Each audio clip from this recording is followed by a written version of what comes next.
So now HSCL Himadri speciality chemical limited अब देखिए वापस से 300 रुपये 60 पैसे का प्राइस देखने को मिला है। और यहाँ पर जो प्राइस टूट रहा था वो काफ़ी ज़्यादा टूट चुका था। एक्चुअल में मिड कैप और स्मॉल कैप की जो गिरावट आई इतनी भारी गिरावट थी कि ये स्टॉक टूटना नहीं था इतना, बट इसके चलते ज़्यादा टूट गया। बट अभी हम ओवरसोल्ड जोन से बाहर निकल रहे हैं और ऐसे में अब कहीं ना कहीं यहाँ पर बॉटम बन चुका है HSCL का और यहाँ से आपको 10% से 15% की तेजी और देखने को मिल सकती है। तो अभी अगर आप देखें HSCL में सिर्फ और सिर्फ HSCL ही नहीं बल्कि यहाँ पर बहुत सारे स्टॉक्स रिकवर हुए, जैसे ही टाटा केमिकल्स हुआ है। बाकी अगर केमिकल स्टॉक्स देखें तो वो भी रिकवर हुए हैं, बट एक्चुअल में देखें कि बहुत सारे रिकवर नहीं हुए। केमिकल स्टॉक की ना एक अलग ही स्टोरी चल रही है, चाइना स्टोरी, हमें उसको समझना पड़ेगा। और यहाँ पर ना HSCL में क्या यहाँ पर जो प्राइस करेक्शन है वो ओवर हो गया है क्या, या फिर एक सही वैल्यू पर HSCL हमें देखने को मिल रहा है, यहाँ से कोई भी बढ़त हमें देखने को नहीं मिलेगी, या फिर यहाँ से जो है बॉटम बन गया और यहाँ से ऑल टाइम हाई की तरफ जो है वो निकल जाएंगे। उसके रीजंस क्या है, तो अभी देखिए ये स्टॉक ना टूटना था 300 रुपये तक, लेकिन 373 का प्राइस और 273 का प्राइस आ गया। RSI 17 पर आ गया था। अभी RSI आपका यहाँ पर जो है 22 के लमसम है, अभी भी आप ओवरसोल्ड जोन में है। एटलीस्ट यहाँ से जो है 5 से 10% का और चढ़ाव आना चाहिए, यानी कि स्टॉक यहाँ से जो है 330 340 के लेवल देखने को मिलेंगे, ये यहाँ पर लगता है। और इस साल की कैंडल अगर आप देखेंगे तो यहाँ पर आपको अब रेड कैंडल देखने को मिली है, यानी कि हमने 2024 के गेन्स जो है वो अभी गवा दिए। जो हमने स्टार्टिंग में जो मिले थे हमें, वो हमने 100 रुपये जो है वो जा चुका है, 180 रुपये जो हमें प्रॉफिट था वो जा चुका है। लेकिन फिर भी कई सारे पॉइंट्स हैं वो ये कहते हैं कि HSCL के अंदर कोई बढ़त नहीं आएगी, ये स्टॉक अभी यहीं रहने वाला है, यानी कि 300 से 340 के बीच में ये अपना एक महीना एटलीस्ट यहाँ पर जो है 1 मंथ यहाँ पर रहने वाला है। उसके बाद बूम मिलेगा तो वो Q4 के टाइम मिलने वाला है। ऐसा क्यों, तो उसका रीज़न ये है कि बॉस यहाँ पर भले ही आपका PE रेशियो ठीक आ गया हो, भले ही यहाँ पर जो है केमिकल सेक्टर टूट रहा हो, बट अगर आप देखें तो सारा को सारा जो मामला है वो आपका PE रेशियो पर सब कुछ नहीं टिका है। प्राइस टू बुक वैल्यू ये भी इंपॉर्टेंट रखती है। रिटर्न ऑन इक्विटी जो है, मैं डेली बेसिस पर इसीलिए बात कर रहा हूँ रिटर्न ऑन इक्विटी की, क्योंकि डर जो है ना वो इससे नहीं है, हमें इससे नहीं है, हमें डर जो है वो थोड़ा सा इससे है, ROE और ROCE से। उसका रीज़न क्या है, भले ही बेस्ट मार्जिन क्यों ना हो, अब डेली हम लोग जो है ना ये बात नहीं कर सकते हैं कि रोज़ बेस्ट मार्जिन है, बेस्ट मार्जिन है, बेस्ट मार्जिन है, तो उस हिसाब से यहाँ पर जो है हमें ऊंचाई भी देखने को मिली है। HSCL कहाँ से कहाँ पहुँच गया, सिंपल सी बात है। 400 का प्राइस यहाँ पर जो है टच किया, और 400 कोई मामूली नहीं है, और जब केमिकल स्टॉक पिट रहे थे तब आप चल रहे थे, सिंपल सी बात है कि सब कुछ अच्छा है, बट रिटर्न ऑन इक्विटी और रिटर्न ऑन कैपिटल एम्प्लॉयड जो है ना वो इतना अच्छा नहीं है। 10 से 11% में दोनों चीज़ें आ रही हैं। 10 से 11% आपका रिटर्न ऑन इक्विटी है, 10 से 11 से 14% के अराउंड आपका जो है ROCE है।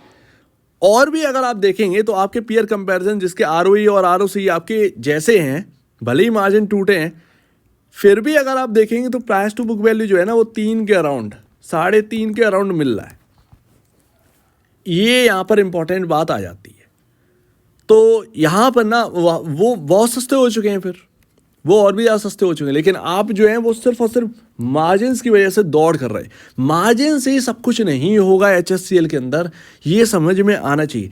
EV कोई एक दिन का प्ले नहीं है, उसमें कई क्वार्टर निकल जाएंगे तब जाके EV का जो है वो एक सही तरीके से स्थापना हो पाएगी।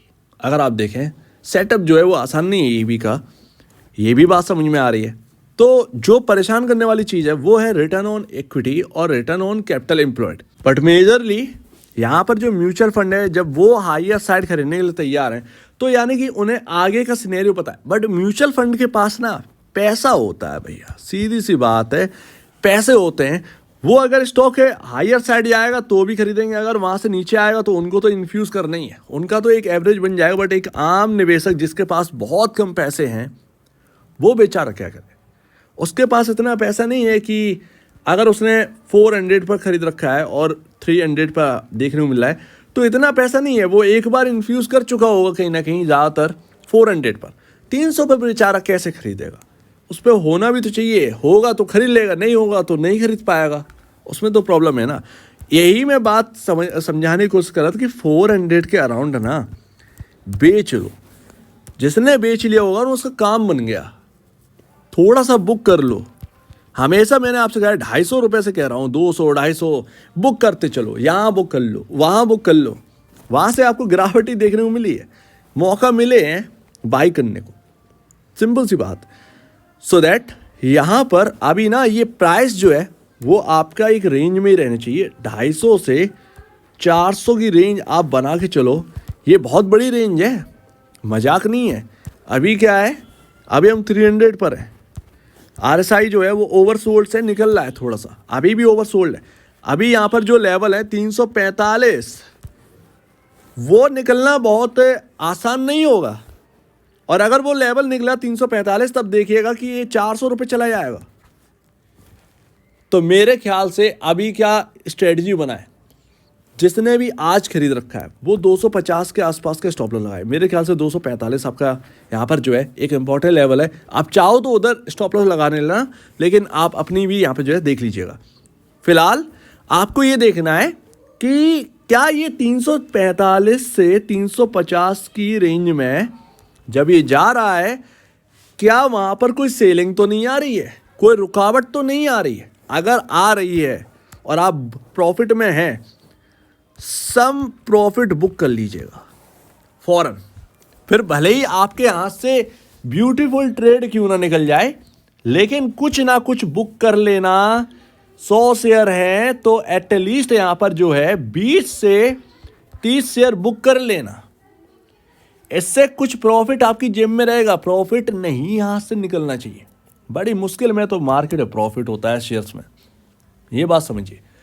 तो 20 से 30 शेयर बुक कर लोगे। अगर 70 शेयर रहेंगे और आगे ये चलो चला भी गया, तब भी तुम बेनिफिट में ही रहोगे। ये बात समझा। अगर मार्केट में स्ट्रेटजी के साथ चलोगे, ये शेयर्स बिना लॉस के आपको प्रॉफिट करवाएंगे हर बार। शेयर्स में ट्रेडिंग करना या स्ट्रेटजी बनाकर चलना, ये निवेशकों के लिए सबसे अच्छी बात है और सबसे सक्सेसफुल बात। सबसे सक्सेस रेट जो है ना, वो यहीं देखने को मिलेगा। कॉल पुट में आपको देखने को नहीं मिलेगा। माँ तो मारा मारी है, ये बात समझिएगा। तो अगर थोड़ा बुक कर लोगे, 70 शेयर हैं, बाकी के वो आपका प्रॉफिट बनवा देंगे, तो डरना नहीं है।